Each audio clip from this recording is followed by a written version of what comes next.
Wait, it's not going to work because I can't see. Who can see and has a good voice? Huh? Suki, you come here. That's what you get for coming. Can you see? Can you just chant this Sanskrit? I can try to. Yeah, give it your best shot. We won't hold it against you. What is it? They said Prabhupada said to Malati, because she chanted some verse, and the Sanskrit professor or the Gaudiya Math guys criticized, and Prabhupada said, pronunciation may not be perfect, but renunciation is perfect. So we just make a sincere effort, and Krishna appreciates. Yeah, that doesn't apply to me though. Yeah, give it a shot. Evametad yatatatvam Atmanam Parameshvara Drashtum Ichchami Te Rupam Aishvaram Purushottama. Chant 3 times. We'll chant 3 times. Evametad yatatatvam Atmanam Parameshvara Drashtum Ichchami Te Rupam Aishvaram Purushottama Evametad yatatatvam Atmanam Parameshvara Drashtum Ichchami Te Rupam Aishvaram Purushottama. Now let's do 4. Good luck. Yeah, I got lucky on the first one. Manyase yadi tatchakyam Maya drashtum iti prabho Yogeshvara tito metvam Darshayatmanam avyayam Manyase yadi yachakvam Maya drashtum iti prabho Yogeshvara tito metvam Darshayatmanam avyayam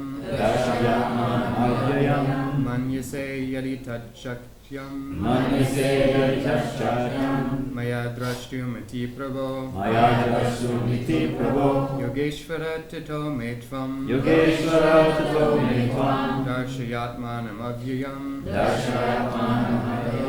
Well done. Thank you, Prabhu. So the translation.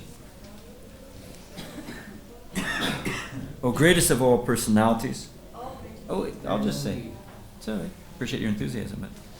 O greatest of all personalities, O supreme form, though I see you here before me in your actual position, as you have described yourself, I wish to see how you have entered into this cosmic manifestation. I want to see that form of yours. Also, you say, O greatest of all personalities, O supreme form, though I see you here before me, in your actual position, as you've described yourself, I wish to see how you have entered into this cosmic manifestation. I want to see that form of yours. And purport. The Lord said that because he entered into the material universe by his personal representation, the cosmic manifestation has been made possible and is going on. Now, as far as Arjuna is concerned, he is inspired by the statements of Krishna. But in order to convince others in the future who may think that Krishna is an ordinary person, Arjuna desires to see him actually in his universal form. To see how he is acting from within the universe, although he is apart from it. Arjuna's addressing the Lord as Purushottama is also significant. Since the Lord is the Supreme Personality of Godhead, he is present within Arjuna himself. Therefore, he knows the desire of Arjuna, and he can understand that Arjuna has no special desire to see him in his universal form, for Arjuna is completely satisfied to see him in his personal form of Krishna. But the Lord can understand that Arjuna wants to see the universal form to convince others. Arjuna did not have any personal desire for confirmation. Krishna also understands that Arjuna wants to see the universal form to set a criterion. It's a little hard to see. Criterion for in the future there would be so many I'll get it. Imposters who pose themselves as incarnations of God. Do people still do that? Yes. Is it? Because there were so many when we were around. There's more now. Prabhupada said they were being made wholesale. Okay. The people, therefore, should be careful. One who claims to be Krishna should be prepared to show his universal form to confirm his claims to the people. And text 4, translation and purport. Arjuna says, I'll say then you say, if you think that I am able to behold your cosmic form, O my Lord, O Master of all mystic power, then kindly show me that unlimited universal self. Also you say, if you think that I am able, to behold your cosmic form, O my Lord, O Master of all mystic power, then kindly show me that universal, unlimited universal self. And Prabhupada's purport. Is that a phone? Hey! Do we have any other closet phones that haven't been shut off yet? In the UK, it's a manner if your phone goes off. They make you donate to the Didi Hundi. In my classes, if your phone goes off, you have to buy sweets for everybody else in the class. Did that get your attention? Yeah. That's Because you're all thinking somebody else's phone's going to go off. All right. It is said that one can neither see, hear, understand, nor perceive the Supreme Lord Krishna by the material senses. But if one is engaged in loving transcendental service to the Lord from the beginning, then one can see the Lord by revelation. Every living entity is only a spiritual spark. Therefore, it is not possible to see or to understand the Supreme Lord. Arjuna, as a devotee, does not depend on his speculative strength. Rather, he admits his limitations as a living entity and acknowledges Krishna's inestimable position. Krishna could understand that for a living entity, it is not possible to understand the unlimited infinite. Limited, unlimited, finite, infinite. Do we see a problem here? Therefore, it's revelatory. If the infinite reveals himself, then it is possible to understand the nature of the infinite by the grace of the infinite. The word Yogeshwar is also significant here because the Lord has inconceivable power. If he likes, he can reveal himself by his grace, although he is unlimited. Therefore, Arjuna pleads for the inconceivable grace of Krishna. He does not give Krishna orders. Krishna is not obliged to reveal himself. And they say, show me God, then I'll believe it. Well, who the hell are you? Sorry, but obliged to reveal himself unless one surrenders in full Krishna consciousness and engages in devotional service. Thus, it is not possible for persons who depend on the strength of their material speculation to see Krishna. So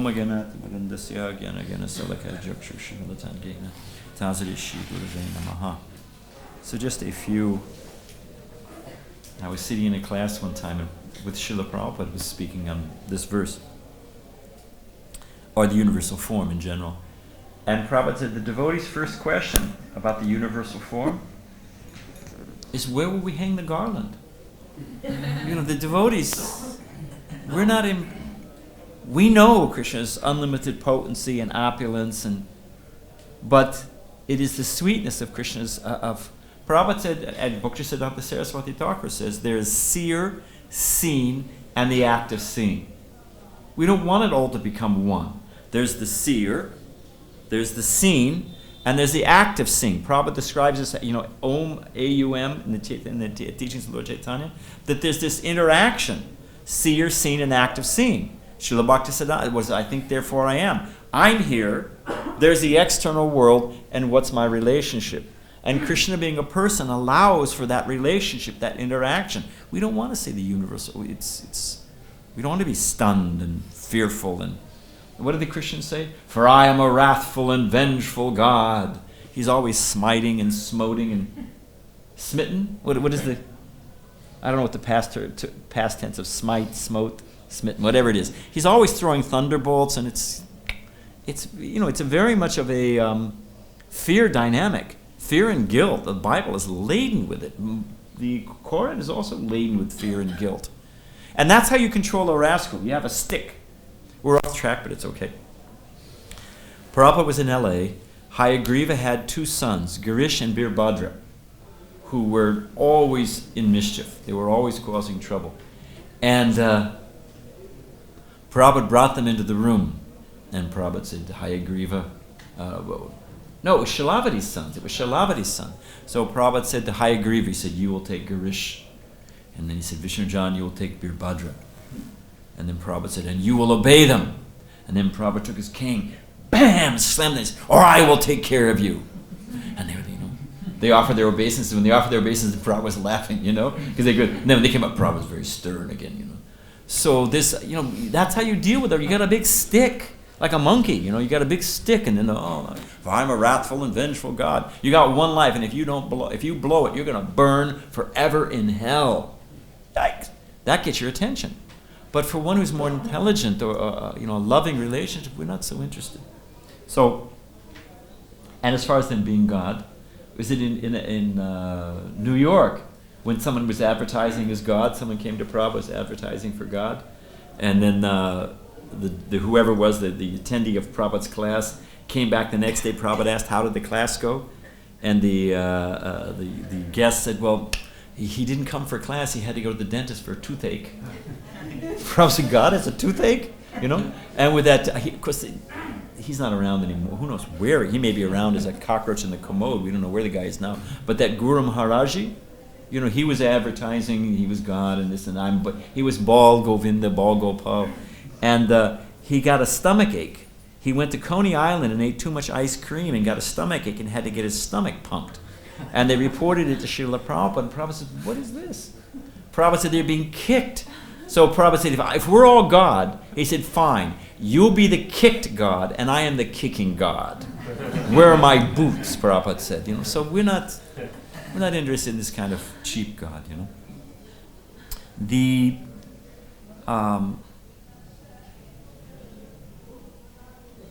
I'm thinking of the time factor. Krishna says in the Gita, "Fools deride me when I appear in human form." And they're just, if you step back and look at it, the whole thing is so silly. I was at the Mayapur Gurukula. I asked one of the kids, he said he was studying philosophy. I said, "Okay, fine, let me ask you a simple philosophical question." Who do I put on the spot? You can volunteer. If I put my hand out, there's a shadow of my hand.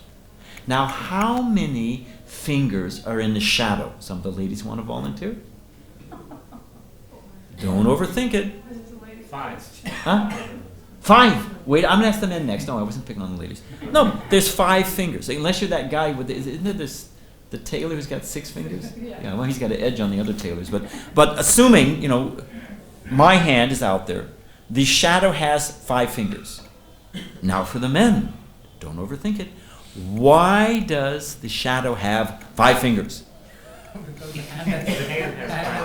Lo and behold, it's such a simple question. Well, let's step it up a bit. Basic algebra. If I have a set of numbers, this half the people go to sleep. That's why they became devotees. They get tired of math. But if I have a set of numbers and I take a subset of that numbers, can I have in that subset any number that was not in the original set? Not possible. It's an Hare Krishna. It's an axiomatic truth. It's just it's just there it is. We have form, we have pastimes, we have relationships, we have emotion. If we are emanations from the Absolute, which obviously we are, then how is it possible that we can have something that the Absolute doesn't have?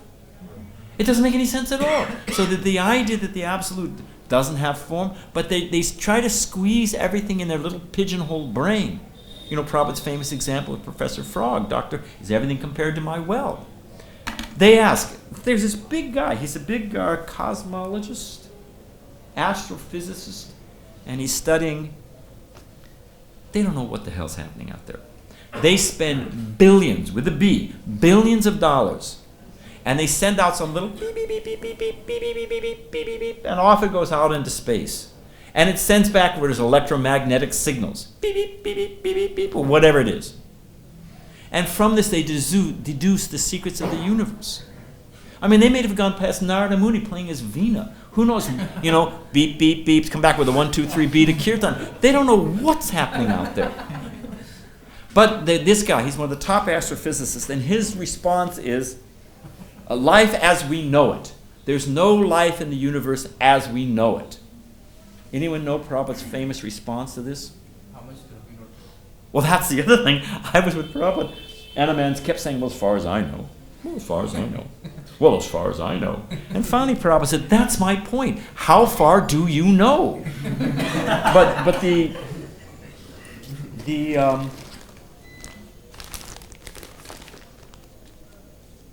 life as we know it. Prabhupada's classic example. If you go down to the ocean and you take a picture of the ocean, will you see life? What will your conclusion be about the ocean? Uninhabited. But because there's no life, they don't have a form like us. We can't live in the water. So there's nothing living in the water. But we all know you enter into that water, it's teeming with life, including Timingol fish, which Prabhupada said can swallow a whale fish like we swallow a small nut. I always wonder about these. Sometimes they have these submarines that just disappear. Or they were just swallowed by a Timingol fish, But anyway, so why is man the measure of all things? Why are we, if it doesn't fit within the little square of our brain? Let me ask you this. When I was a kid, I don't know if they do this in India, but I'm sure they do it other places. I took advanced science in elementary school. And I remember, I think I could not have been more than 10 years old, and we made a model of the universe. Anybody ever do this? With little styrofoam balls, and you paint them different colors, and you fly like we call it a mobile, whatever you call it, The solar system. Yeah, whatever I said, I meant solar. Thank you. Anybody here ever do that? Yeah. Now, you get the yellow sun, and why? I mean, Prabhupada is building the Temple of Vedic Planetarium with, a mind-blowing structure of the universe, which can explain all the phenomena that, eclipses, movement of the planets, all that stuff. It explains everything that we can experience with a whole different way of looking at it. But the point is, why shouldn't God be inconceivable? Isn't that logical? Why should he be a little prosaic, I had a father, my father had a father, my father's had a father, and as you get older they get gray hair, so God's got to be a gray hair, an old man, not very happy, wrinkled. Suppose America was, one of the primary motivations for the research of America was the fountain of youth. They had this idea that you would find this fountain of youth and glug, glug, glug, and chink, you become, huh? Yeah, so they think. Now all the elders are moving to Florida. They're still looking for it, but they're not finding it. Okay, fine. People are looking for the fountain of youth. Suppose I was searching for the fountain of old age. Would I get much funding? No. Suppose I offered Badri Swami's magic pills. You take this pill and all of a sudden, you're 80 years old. Anybody going to sign up? Anybody sign up? Hey, no problem. Do you think that's a very successful business model, even if it worked? So why? What is it? Advaita, Andya Purana Purusham Navayovanam Cha, Krishna says in Brahma Samhita. We understand Krishna is the cause of all causes. He's the oldest, Purana Purusham, no problem. We understand that. But what's the very next line? Navayovanam Cha, that he's a fresh youth.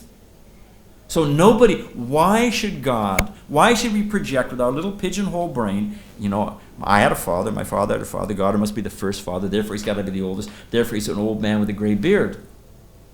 And maybe that's why he's throwing lightning. He's probably got rheumatism and arthritis, he's not in a very good mood, So, why? Doesn't it make profound logic that God should be as the source of beauty, all beauty, he should be the most beautiful. Shouldn't he be the oldest? And shouldn't he be the youngest? Shouldn't the creation, why? I'm trying to give a good example. But anyway, why shouldn't, it is completely logical that the universe is a mind blower. When I was, and Suki knows this example, but it works. I travel, as sannyasi, I'm supposed to travel.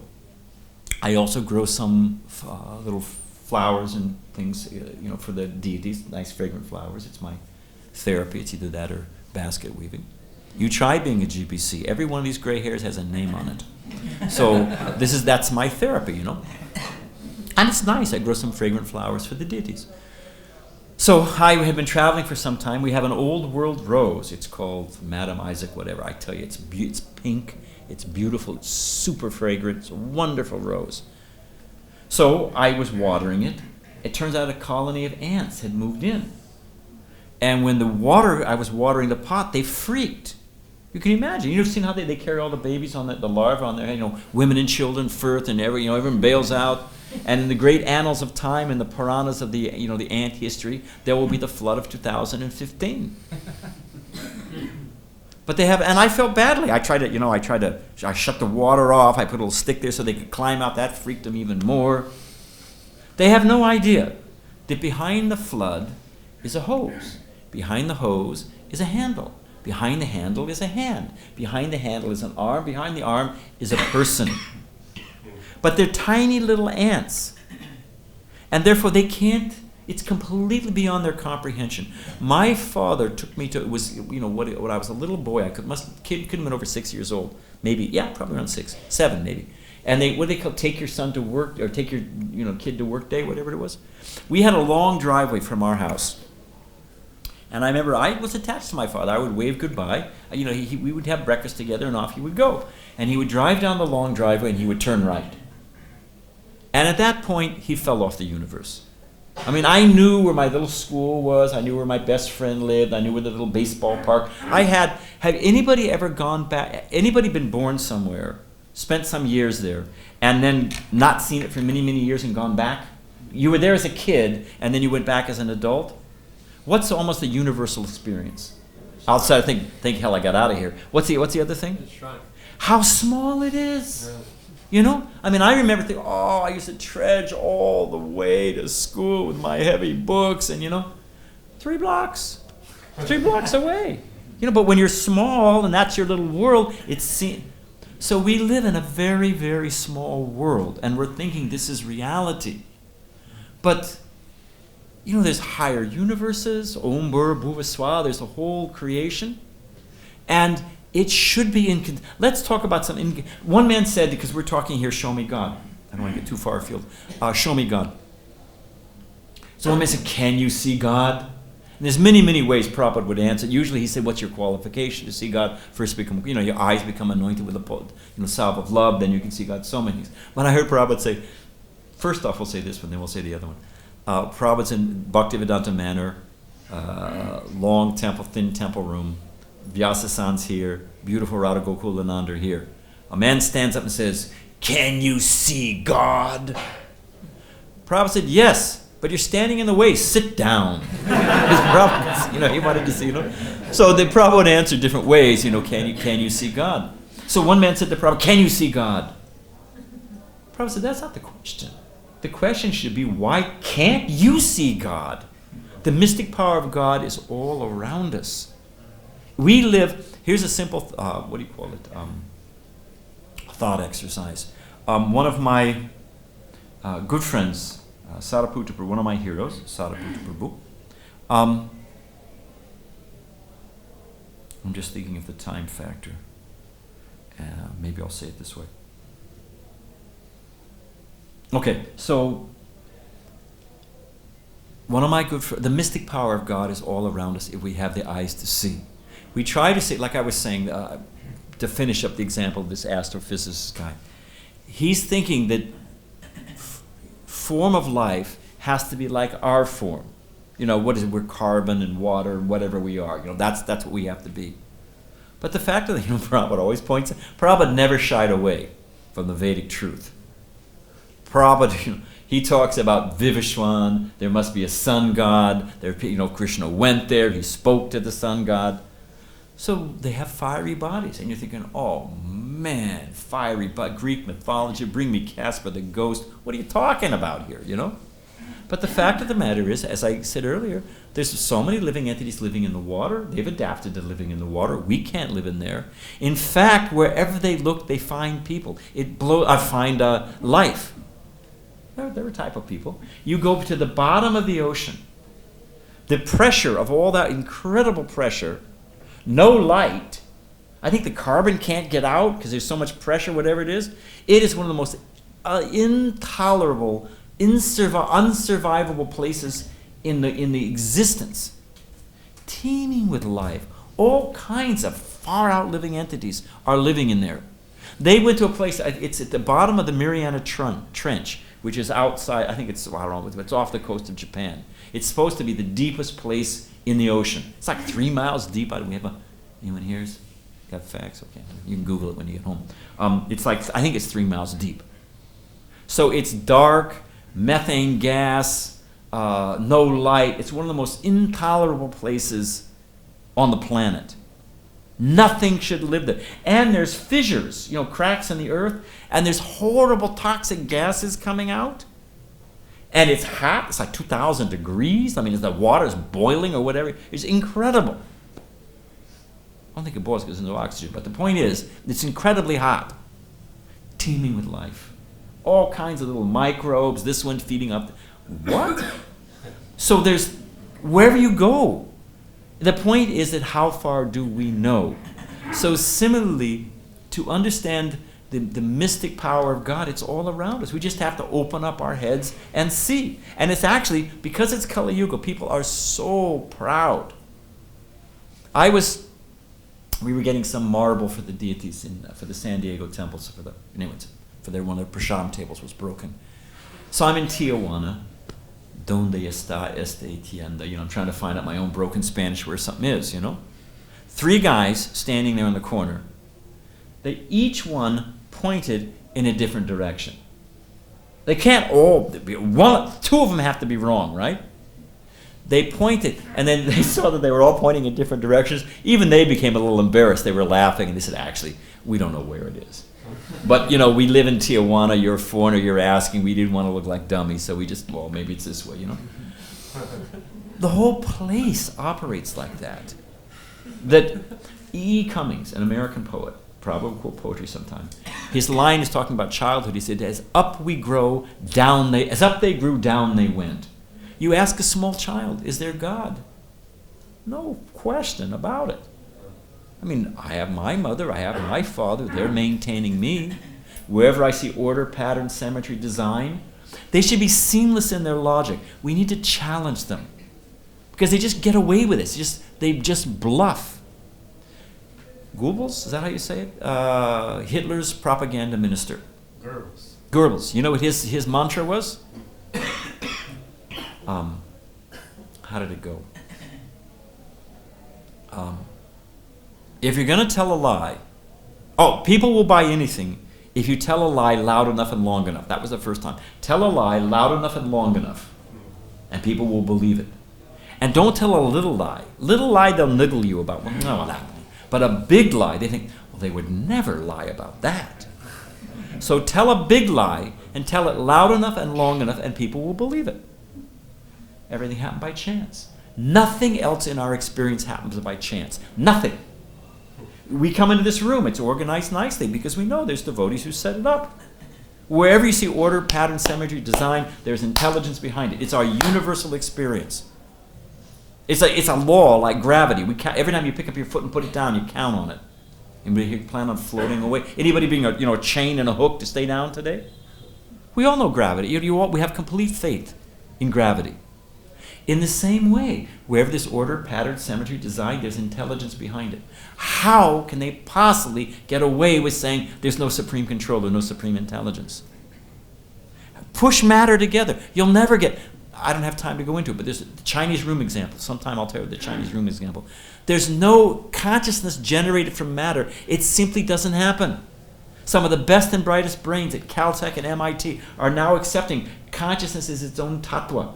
It is an like you can take, 16, 30 seconds can become 8 sixteenths, and 8 sixteenths can be whatever it is, four half, and you can go make it down to, what is it called? It becomes irreducible, 1/2, It can't be, lowest common denominator, it can't be reduced any further. So those things which cannot be reduced any further are considered tattvas or elements. They haven't done the name for it, but whatever. They're the fiber of stuff, of existence. They're now accepting, in some circles, many don't, but in some circles, intelligent people think, wait a minute, consciousness is not generated by matter, it's something else. And they're studying it, MIT, Caltech. So, show me God. Prabhupada said, well, why can't you see God? Here's a simple example. I was just thinking about it today because it was raining. I suppose you're all sitting here, and I said, of course I probably wouldn't get out the door alive, but I am Bhagavan Sri Krishna, Yogeshwara, and to show you my mystic power, and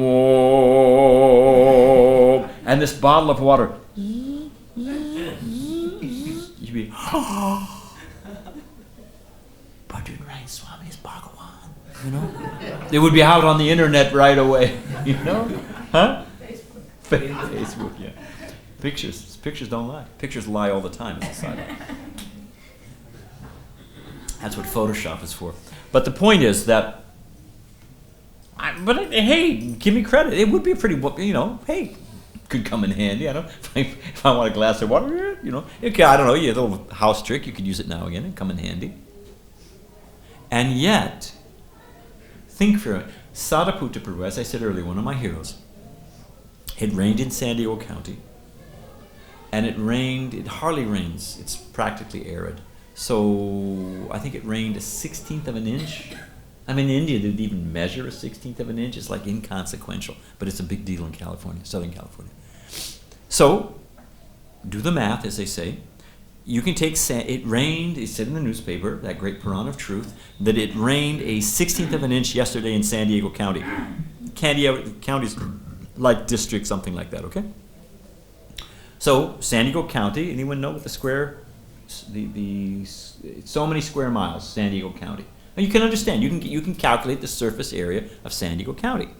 You can also calculate, 1/16 of an inch, how much water it would take to cover San Diego County. It's not rocket science, at least Sadaputta could figure it out. And you get so many gallons of water. Now a gallon of water has a weight. Anyone know what it is? 9 pounds? 8 pounds? 12 pounds? Work with me, you take a number. So it's within that range, okay? So it was so many millions or billions of gallons of water to cover San Diego. And forget LA County, Orange County, Riverside, San, just take a little postage stamp, and it winds up being, to cover it, it was billions, with a B, billions of tons of water. Now Krishna's just floating that in the sky. It's just floating in the sky.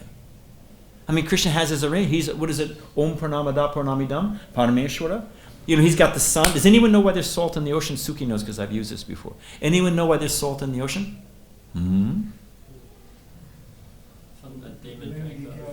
Huh? It acts as a preservative, but it also controls the distillation rate. I didn't know that. It controls, so Krishna's got how fast the water the sun shines, the water evaporates, it becomes a cloud. Krishna blows it wherever he wants by his agent's value. It catches on the mountains, it pounds on the mountains, brings all the mineral, all the natural organic fertilizer. It fertilizes all the fields, it waters everything, takes all the refuse, carries it to the bottom and drops it at the bottom of the ocean. And it's a perfect perpetual machine. Like what is it in mathematics? The universal field theory is the holy grail. So if you were a mechanical engineer to design a free energy machine, I mean, that's the Holy Grail. Something that just runs perpetually. You wind it up once, and it just keeps on going forever and ever and ever. They tried to. It's like one of the big. You do it, you get a Nobel Peace Prize, guaranteed. Okay, so, and yet right in front of us is a perpetual motion free energy machine. It's going on by Krishna's arena. I mean, ultimately it wears out because of the time factor. But compared to anything else, it's anadi. It's practically eternal. And I float this, and I become Bhagavan, but the real Bhagavan floats billions of tons of water, and nobody even just takes it for them. They don't even open their head. How is it happening? So our simple point is that this theme of Achinta Bheda Bheda Tattva, Chaitanya Mahaprabhu, simultaneously one and different, runs through everything. Simultaneously, it's profoundly simple and logical, and it's profoundly inconceivable. That Krishna is a person? Sure. Sweets for everyone. He's not coming back. I know, he doesn't count. So, I mean, Queen Kunti offers her prayers that fear personified, that person who fear personified is afraid of Mother Yasoda's stick. He's there as baby Krishna, she's going to tie him up or chastise him. They're thinking, if God doesn't feed me, probably that was God give us, is there Mahavakyam for the Christians? Our Father art in heaven, hallowed be thy. First line, it's interesting. Our Father, this is the, what's the name of it? It's a name for it. It's the Lord's Prayer. Our Father art in heaven, hallowed be thy name.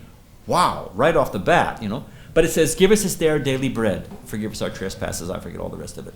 But Prabhupada said, okay, they're recognizing that God is the source of bread. It's not really love of God, it's love of bread, But how is Mother Yasoda thinking? Mother Yasoda, that's not even on her radar. She's thinking, if I don't feed Krishna, she's thinking that Krishna is dependent on me, that I need to feed Krishna. We're thinking if Krishna doesn't feed me, what's going to happen, God give us this our daily bread. So the devotee is not influenced or attracted by all of this. It is just a given.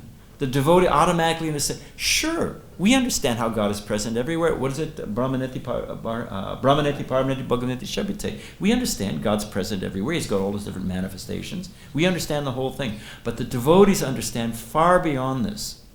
What is the actual purpose of the whole thing? This loving devotional service. Let me engage in Krishna's service. That's what I'm actually looking for.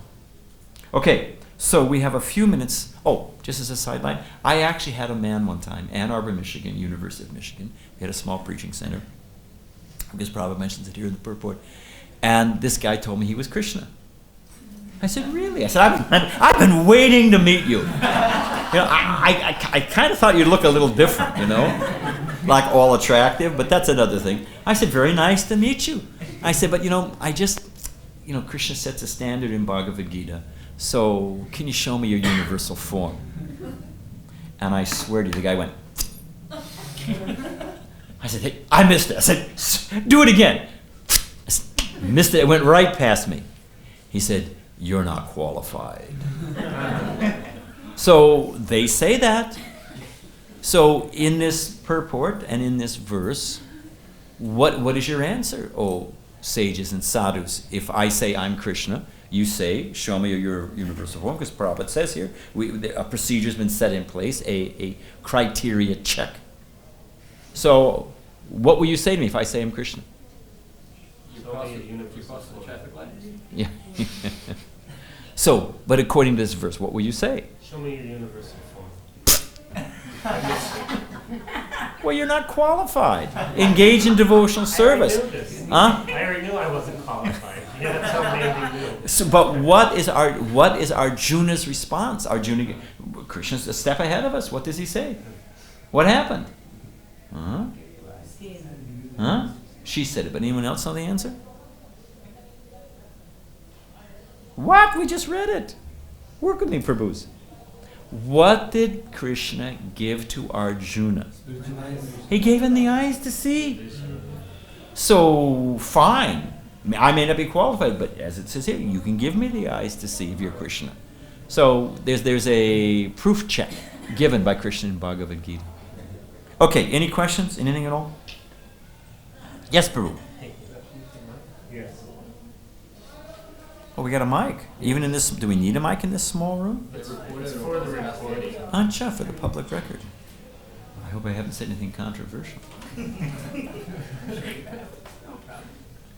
I usually manage to offend a few people along the line. Yesterday, Agnidev Prabhu was there. Saintly person. He gave an example of a debate between Sarvabhauma Bhattacharya and I can't remember the devotee's name, and Yes. Sarvabhauma's Gopinathacharya. Okay. The point was, he said, "Oh, you just can't understand because you're not qualified." And Sarvabhauma Bhattacharya said, "How do you know? What makes you so confident that you've got the mercy, that you understand?" Then Gopinathacharya quoted a verse that says, "If you have the knowledge, that's the proof that you have the mercy." But then someone could think they have the knowledge but not have the knowledge. There's all sorts of people that think that what they believe is true. Yeah. And so, like, I was... There are Polynesian islanders. Used to be. I don't know if they're still around. And I think with the aid of some coconut wine, they used to believe that when they rowed their little dugout canoe, they were staying stationary and pulling the world past them. Like, I'm here. What the fools!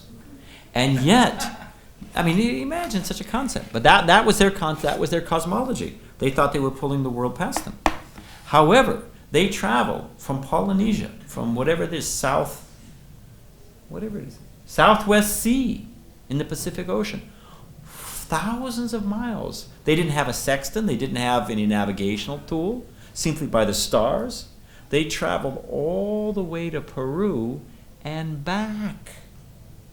So you can function quite well with a completely wrong conception. People do it all the time. People function in their own little world totally wrong, and they function. So therefore, we have, just like when you do graph a quadratic equation, you draw 2 points, and you get the third point falls on that line. It confirms. So we have our own checking system. We have Guru, Shastra, Sadhu. If what you say lines up with Guru, Shastra, Sadhu, then you can know you're speaking the truth. We have a test. Are they speaking Guru, Shastra, Sadhu? And then there's so many gurus. The guru has to come in bona fide disciplic succession. He has to be coming in one of the 4 lines. But if someone is a bona fide disciplic succession and speaking according to Guru, Shastra, Sadhu, we can understand they're speaking the truth. We're not sentimentalists. And in the ultimate issue, the test is when you put it, prop it like that, the proof of the pudding is in the taste. You can see, what is the proof? Well, I'll use Prabhupada's example. What is the proof that I'm fed? Yeah, I come to the place hungry. I eat. What's the proof that I'm satisfied? I'm satisfied. I push away, I'm not eating anymore, I'm satisfied. One who has a higher taste, who's actually experiencing spiritual life, you don't find them doing all these nonsense things. They have no taste for them. So there's the phenomenology, that they're no longer engaged in material activities. People cannot do it. They go all the way up to the Brahman, but there's no taste. So they open hospitals, or they, whatever they do. Mother Teresa, embracing the dead as the body of Christ. I mean, give me a break. That's the best you can come up with as far as spiritual life. I mean, I'm sorry, there I've offended somebody. Okay, off to a good start. So there's the phenomenology that they actually become transcendental, Atmaram, And the other thing is that we have Guru Shastra Sadhu. Another question? Anybody else have a question?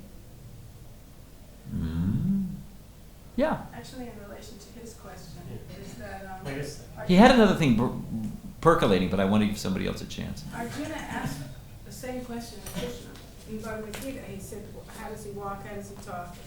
Yeah. How does he sit?" Huh? How does he walk? How does he talk? And how does he sit? Yeah. And Krishna answers him that he walks by engaging everything in Krishna's service, He talks by being free from duality. He doesn't freak out when people insult him, and he doesn't get elated when people tell him how great he is, and he's not affected by duality. And how does he sit? He takes his senses and he pulls them in, Like the tortoise, rather than him being pulled around by them. So there's another measure, yeah. Yeah, there's concrete measure. Yeah. We're not sentimentalists. Anyone else have another question? Well, okay, you want to take another whack at it? Stump the Swami. Okay, give it a shot. What I'm wondering is, how do you answer the challenge that even if I practice this philosophy and chant and everything and I feel blissful as a result, and it says I feel blissful, how do I know that's not just another feeling? Because you can do so many things and have a feeling. A man asked Prabhupada that. A man kept saying, oh, you're just dreaming. You're all just dreaming. Prabhupada said, fine. Let's accept your principle that we're all dreaming. Let's accept, just for fun. I mean, why don't you be consistent with your logic, you rascal? Where's my cane, you know? They're not consistent. You have to... You know how a little dog beats a big dog? Prabhupada said this. You have a little dog and you have a big dog. How does the little dog beat the big dog in a fight? By submission? No, man, you'll be dog chow. Anyone know how's a little dog defeat a big dog? Prabhupada said he grabs onto one place and he does not let go. And you watch Prabhupada with that Cardinal Danilou, you know, the guy's a big philosopher. You know that one? He was the head of the Catholic Church in France, you know. And Prabhupada says, "Thou shalt not kill. Why are you killing?" Wow, that, you know, with his own acharya, Prabhupada punched him in the nose.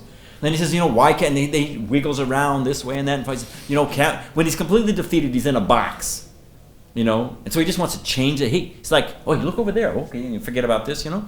So he says, well, can't we talk about higher things? Prabhupada pulls him right back. He says, no. He said, where's the question about talking higher things if you don't understand lower things? Where's the question? If you can't even be civilized, why are you going to, you know? So Prabhupada didn't let him back off. So they're not consistent in their logic. They want to argue this, they want to argue what, they want to argue this stream of logic, this, seamless. If you want to have capital punishment, in America, your right-wing liberals are die-hard for capital punishment. Isn't it? Yeah, that's one of their main things, you know. Fire up old Sparky and wave goodbye. So they want to send him the electric chair, gas chair, whatever it is. At the same time, they're profound, you know, they're adamant advocates of no abortion. So is life sacred or isn't it sacred? At least be seamless in your logic. Be consistent in your logic. Okay, fine. So this, you know, it's all a dream. You know, you have your feeling, I have my feeling, you know, and I'm feeling it's all relative. Prabhupada said, fine. You say we're dreaming, we say you're dreaming. Let's analyze for a moment.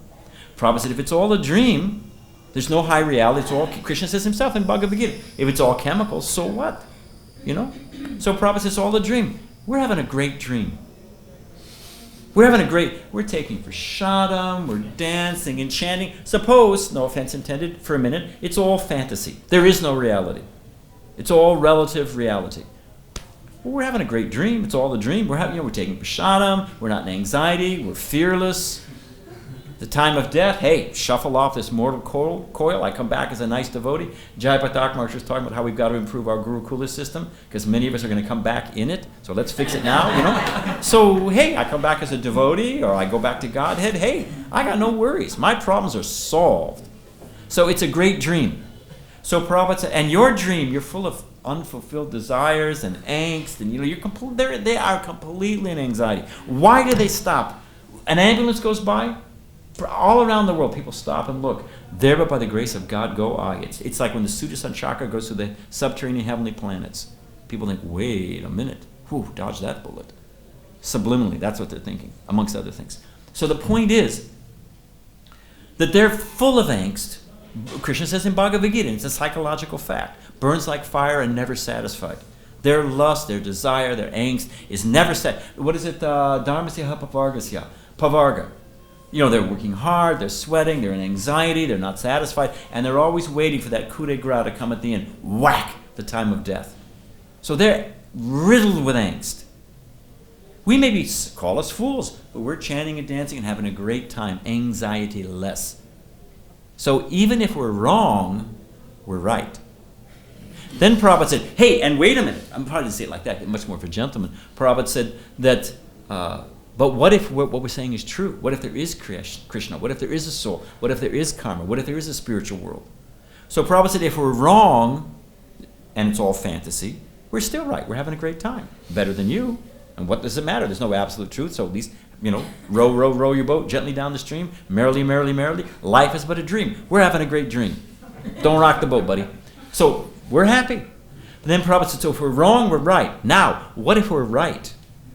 And there is karma, and there is destiny, and there is the Yamadutas. I'll tell you a story about Mr. Prakash sometime about Yamadutas. And if there are Yamadutas, and if for every action there's a reaction, and wait a minute, buy now, pay later, I got to pay for all the things I've done, then Prabhupada said, then if we're right, you are really, really wrong. So if we're right, you're wrong. If we're wrong, if we're right, if we're wrong, we're right. Great dream. And if we're right, you are really wrong. So in either category, the man is wrong. Either category, he's wrong. He's just flat out wrong.